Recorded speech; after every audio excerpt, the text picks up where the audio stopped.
and away you go. All right. Thank you, Tim. Thank you for that introduction. I think you hyped me up a bit too much.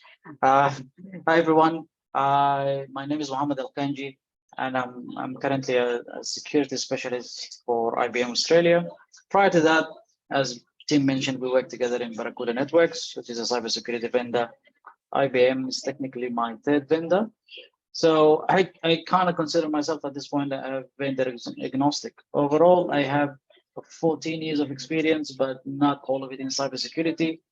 I come from a network and security background in as operation and maintenance and a little bit of implementation before I moved into a more like a general IT specialization with a couple of MSPs, and then I lost my way into pre-sales. I've joined the dark side. In this particular, I thank Tim for giving me this platform this evening, and I thank you in advance for your time. The hypnosis for this particular presentation is defending against the dark arts, which is cybersecurity attacks. But I like Harry Potter, and that's a Harry Potter reference.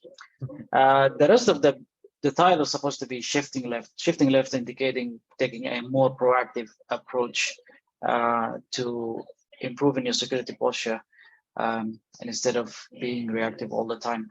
So a little bit of a quick introduction. So we currently face with an evolving threat landscape.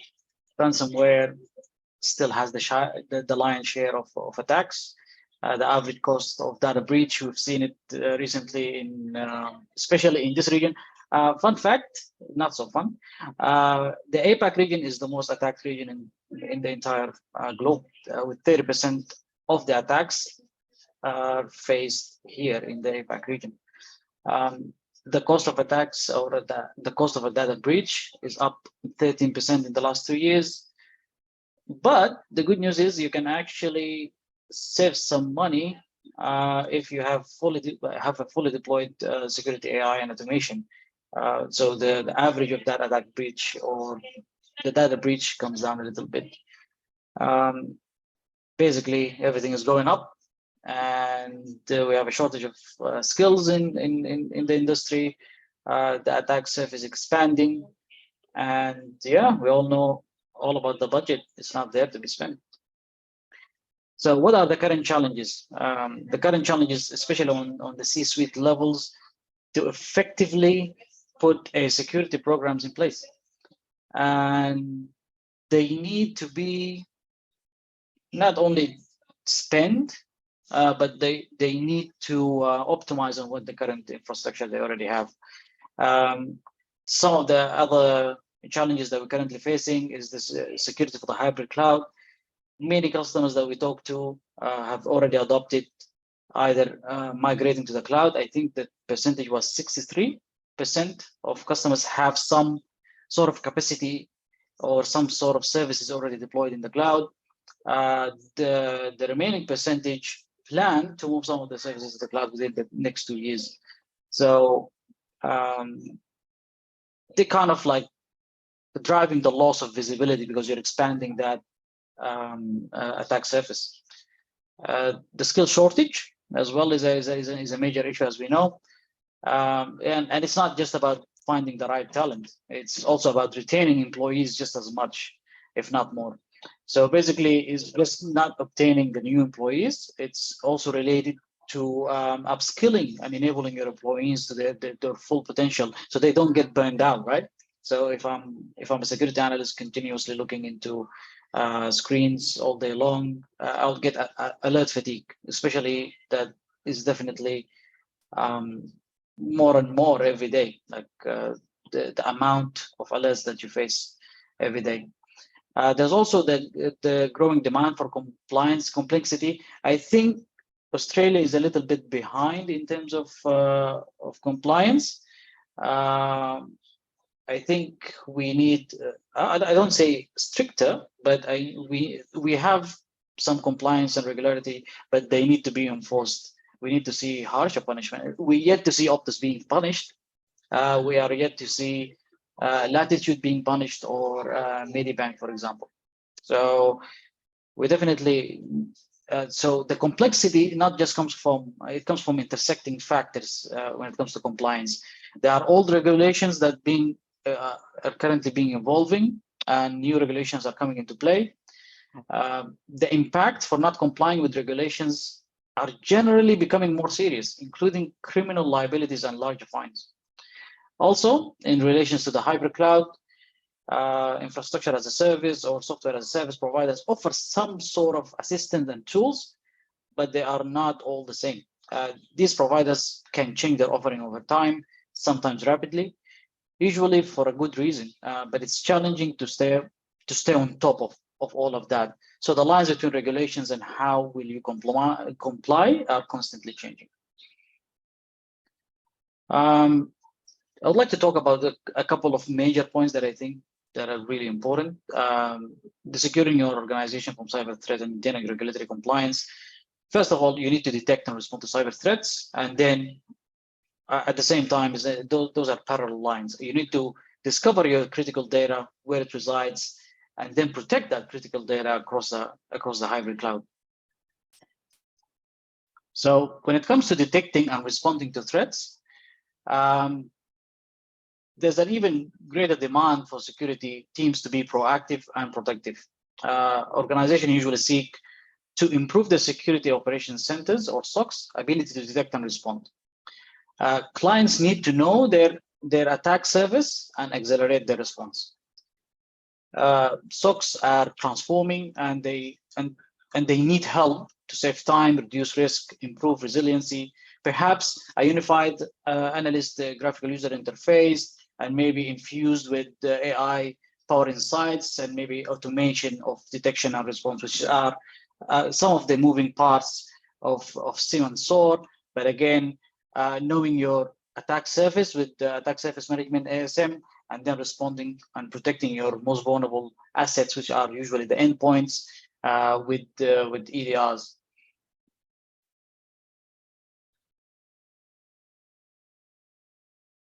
And the second point is protecting your critical data across the hybrid cloud.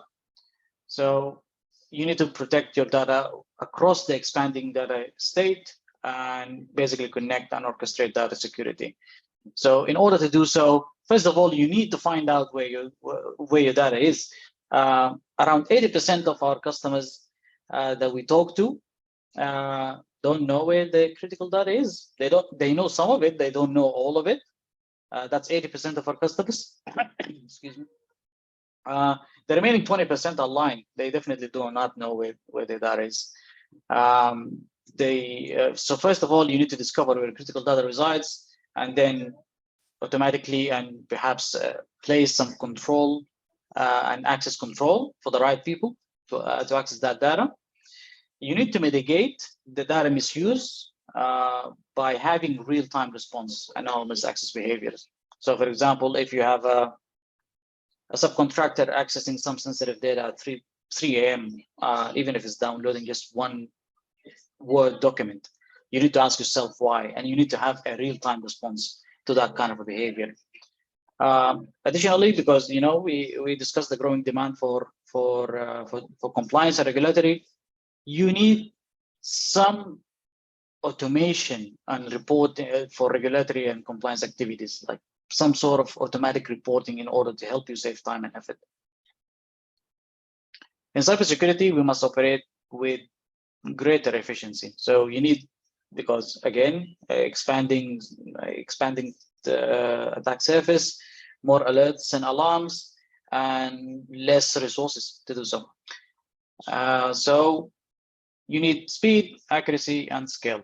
So for speed, you need to be able to look at it from the attacker's perspective.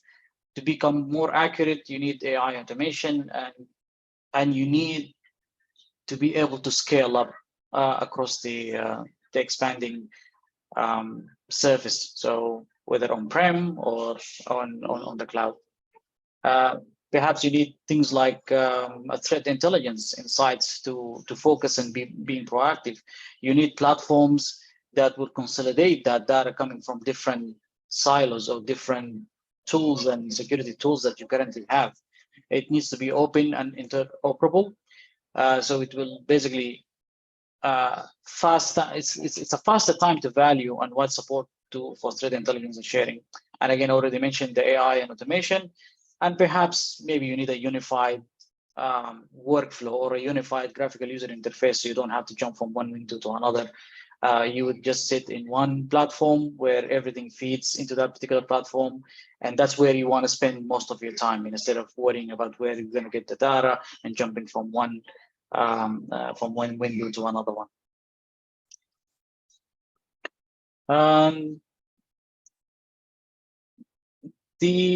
I would like to view the classic way of doing or how we implement cybersecurity before I explain what do I mean by shifting left. So on the right side, this is the classic way of doing it.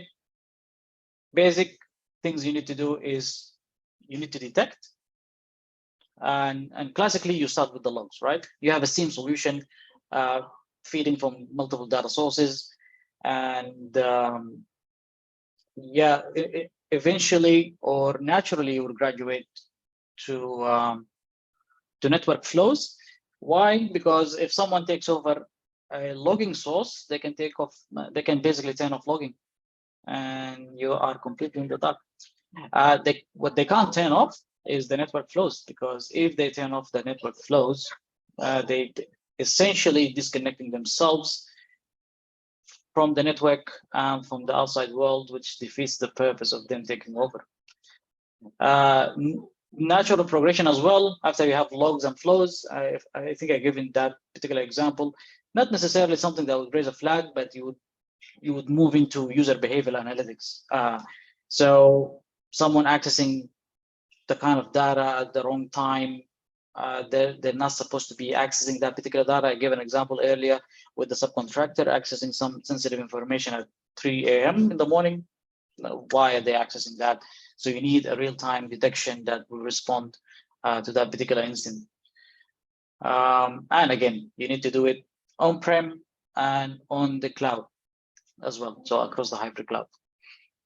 So this is the classic way of doing it. And then after you detect, you need to respond to whatever you have discovered. So when it comes to responding, most of our clients do not have, I'm using the 5 simple, they do not have a plan in motion. It's like, after we detect, we're gonna play it by ear, right? We're gonna, I don't know, revoke access. We're gonna block certain access on a certain board. We're gonna add that to the blacklist. So they're playing it by ear. So they don't have a playbook in place. For responding purposes, you need to automate some of these mundane tasks, basically. Additionally, you need your most vulnerable or the weakest link in your system, which are the users, to have some sort of awareness around phishing, around smishing, around how to deal with the forever changing kind of social engineering that they are subjected to on a daily basis. So you need some sort of a cyber awareness training in place, and perhaps, of course, like a SOAR in place. So this is the classic way of doing it. What we're trying to achieve is basically trying to shift you left. The problem with the classic way of doing it is it is reactive. So whatever logs, whatever SIEM, some of them are real time, but everything that happened, it's pretty much historic. So we're trying to shift from being constantly as a blue team in the reactive seat more to a proactive seat, which is shifting left. In this case, identifying to become more from reactive to proactive. And that's by identifying your vulnerable assets and viewing your infrastructure from an attacker's perspective. And that's where attack service management comes into play. Something like an ASM solution comes into play. After you identified your most vulnerable assets and what vulnerabilities are on that particular asset, you need to protect your most vulnerable assets. And the most vulnerables usually are the endpoints. And I like the game of the cat and mice between the red team and the blue team. So additional malware and trojans are countered with signature-based AVs, for example.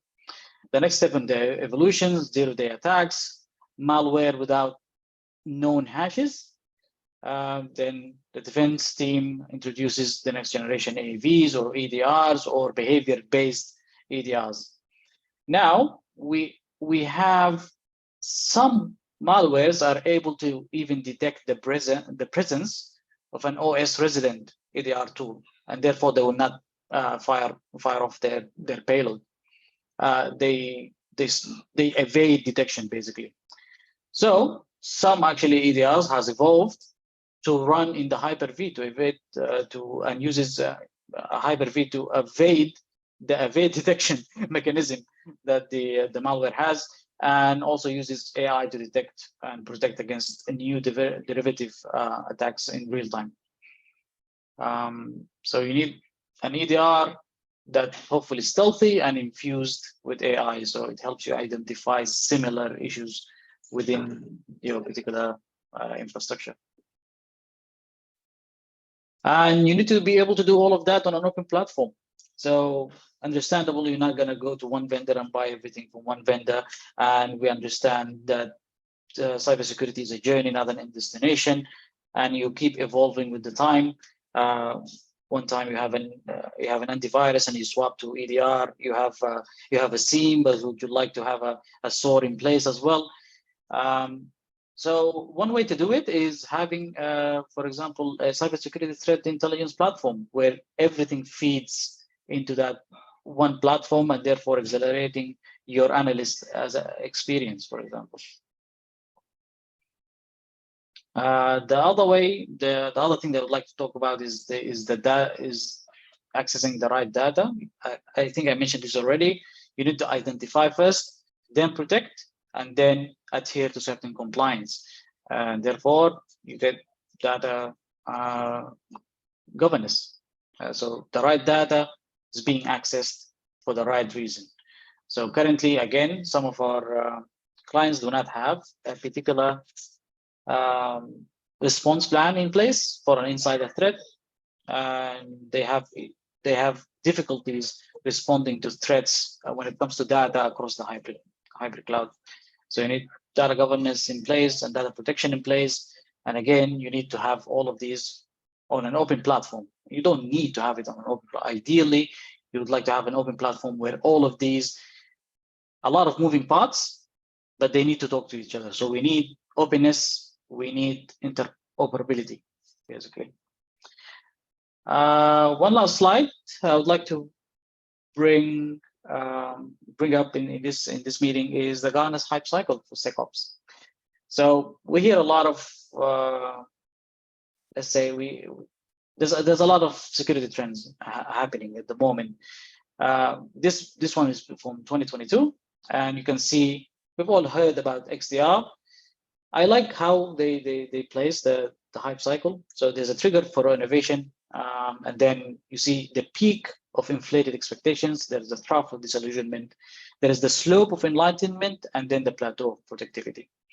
So yeah, we can see right now everyone knows everyone is talking about XDR. But if you ask someone what an XDR is, or if you ask, it depends on the vendor, depends on who you ask, you get a different answer. So I would say XDR is right now is at the peak of inflated expectation. So the customer is expecting one thing, the vendor is promising something else. There are some of the things that I mentioned earlier is the external attack surface management and CASM, which is the identifying your attack surface and then placing some protective measures, or try to test. You apply the protective measures and then you try to pen test it, or try to see if those measures are actually protecting your most vulnerable assets. And you can see it's right at the innovation trigger. We don't know still hasn't reached the peak as of yet. Something like SOAR, it's in the drought of disillusionment because, yeah, when it first came out, people expected, well, we have security orchestration and automation and response is going to automate everything. Everything is automated. Everything is infused with AI. But then when reality hits, it's like, yeah, came down just a little bit. We can see MDR services are coming down as well. We can see things like NDR and threat intelligence platforms are in the slope of enlightenment. So we're making better use of it. You can see the endpoint detection and response ADRs. SIEMs are right there at the plateau of productivity, where something like vulnerability assessment are very mature in that regard. Yeah, and down at the bottom, you can see what the expectation when the plateau will be reached. 2 years to 5 years, 5 to 10 years, or plus 10 years. None of the things here are in 10 year plus at the moment. Yeah, and I think that's the end of my presentation. And I would like to thank you for sparing me your time this evening, sorry. And yeah, I'm happy to take any questions. Thank you, Mohamed.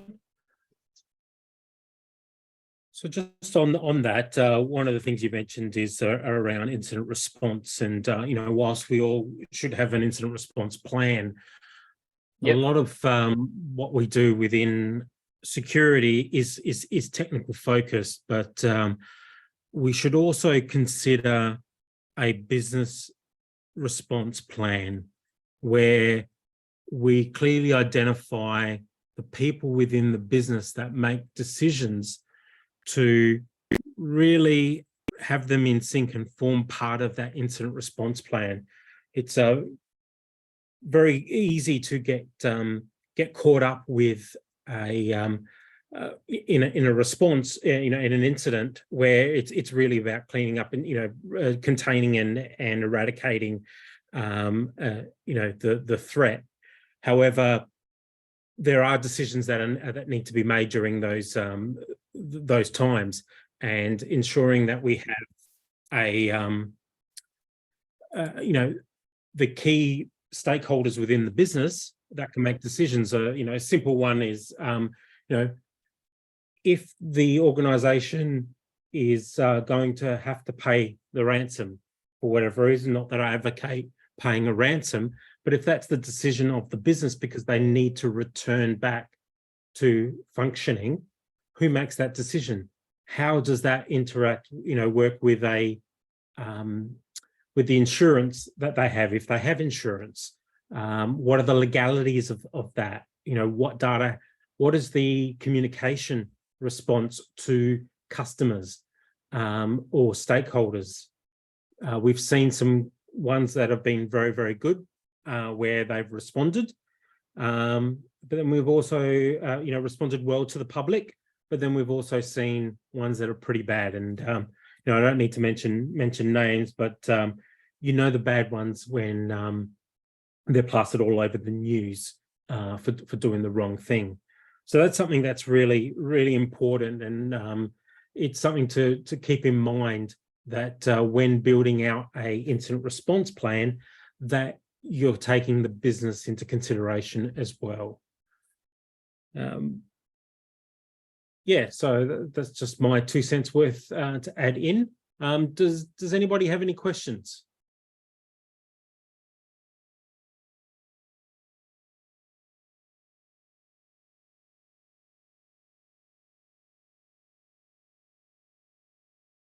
Okay. Well, if not, then you know, if we're looking at the Gartner's hypes cycle,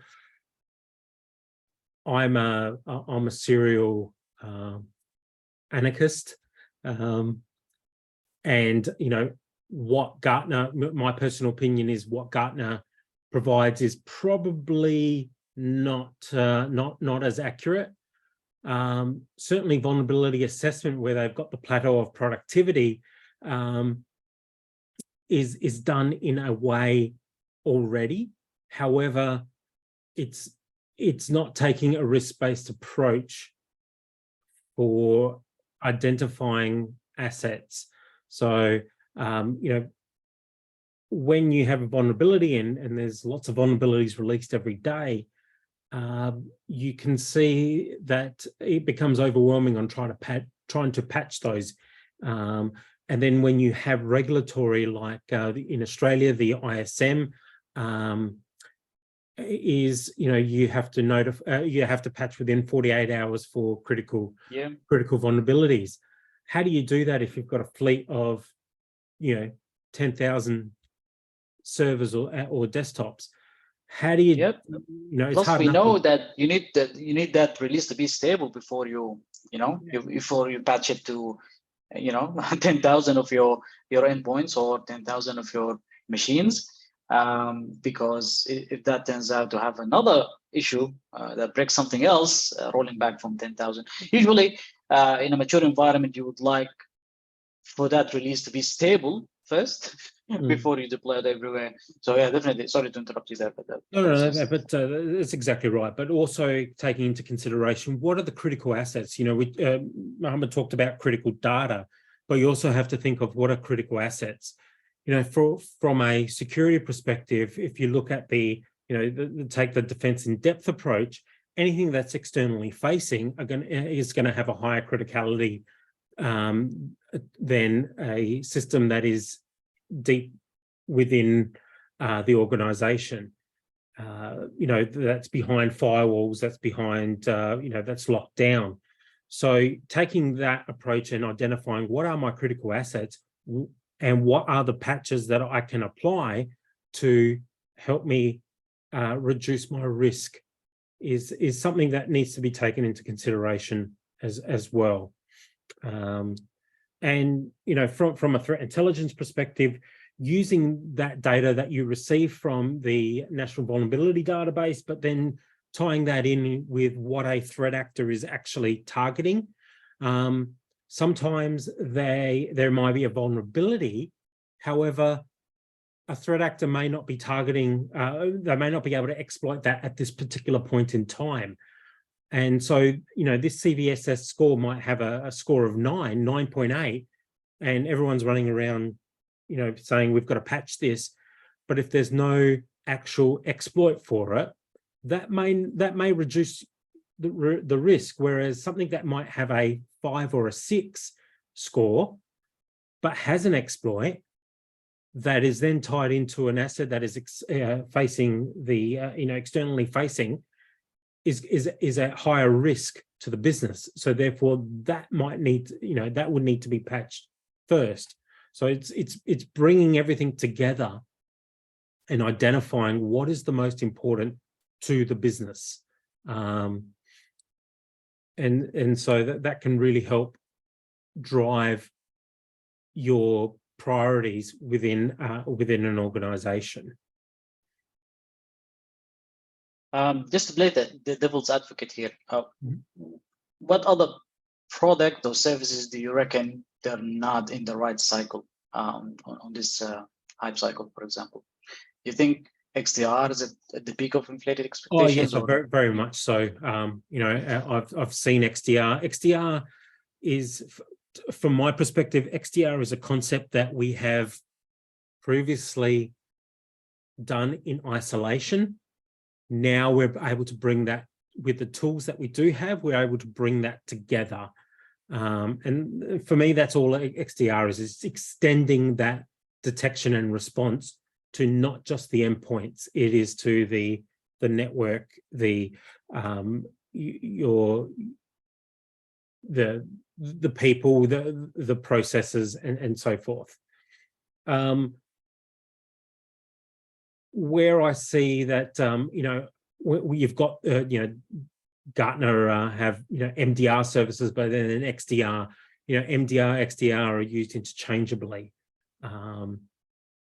Then you've got breach and attack simulation, but then also automated pen testing and red teaming tools, which could say that there is overlap in those things.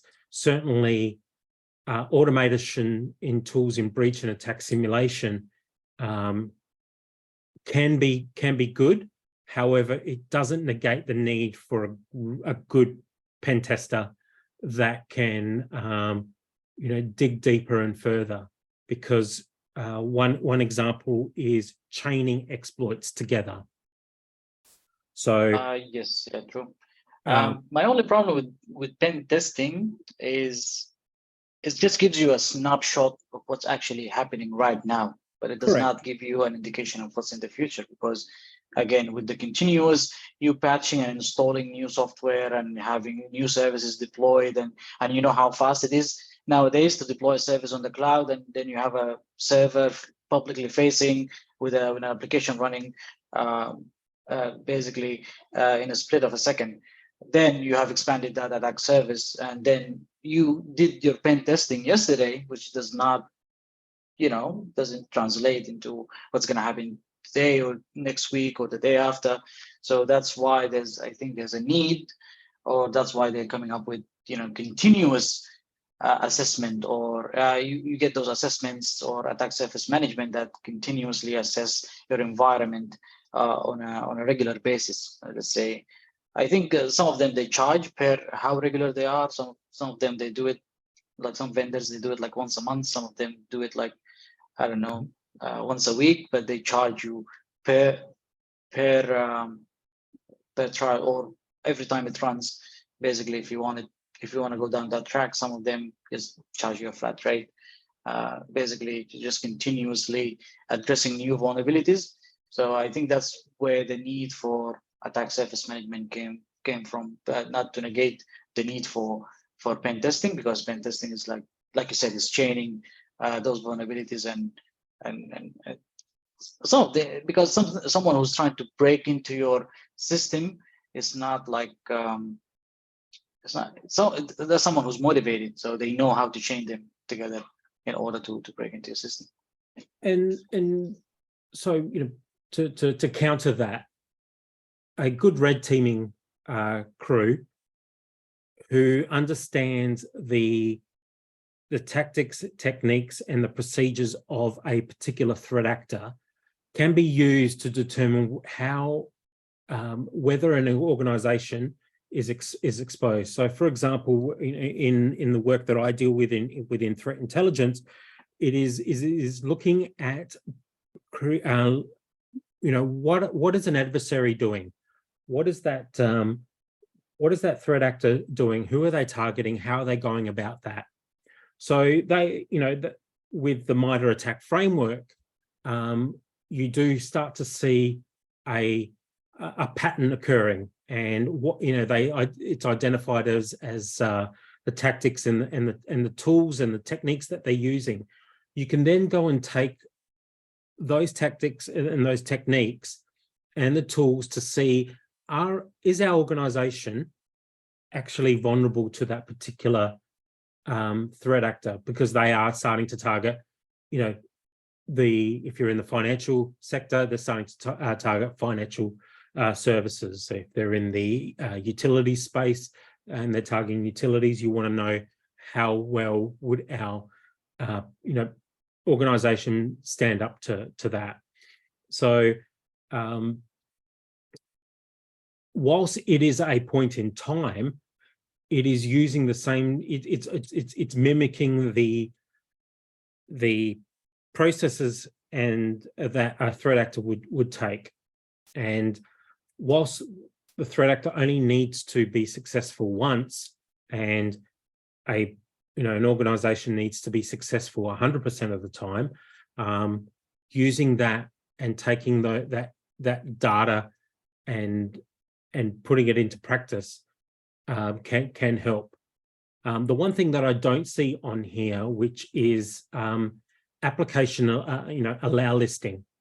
I think it is an underrated piece of technology that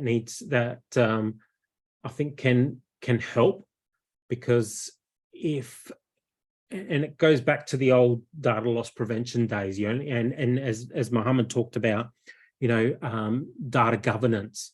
You only give people access to what they need access to do their job. So it's the least privilege approach. With application allow listing, you can then only allow what those users need access to. So therefore, if a threat actor was able to bypass any security controls, you know, on those endpoints, if when they try to elevate their privileges or move laterally, they can then get caught in roadblock or in this cycle of trying to bypass that piece of technology as well. And it may trigger an alert on another tool to be able to allow you as within an organization to detect that. So look, there's a lot of great tools out there. It's hard to implement every single one of them, but it's got to be a very thought out approach. Does anyone have any questions or comments?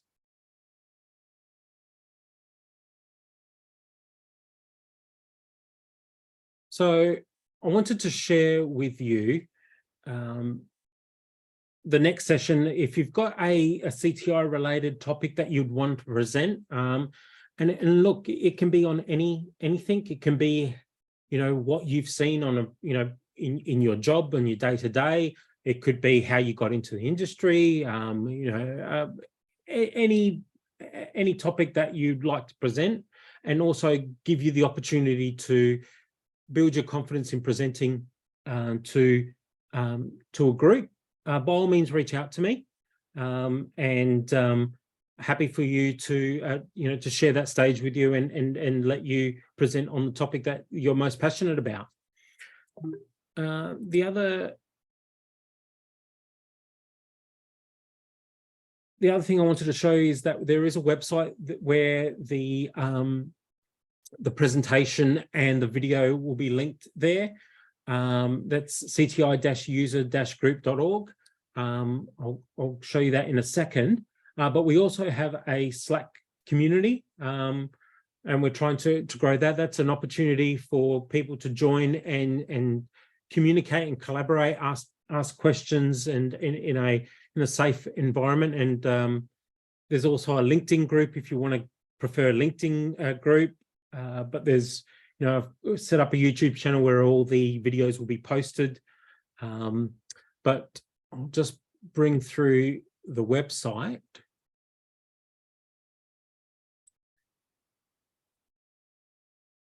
And so I'll post the next event, which will be next month. If I don't, I'll put out a call for people to submit a presentation. If not, I'll put something together. I've got a couple of ideas on, you know, maybe a basic CTI 101 sort of overview, or something like, you know, understanding and how to use the MITRE attack framework in your day-to-day operations.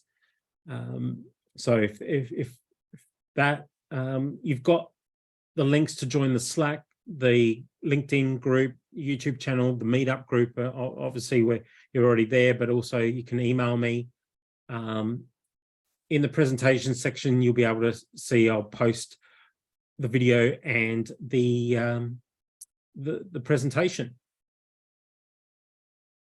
So if there aren't any questions, I'll put a stop to the video.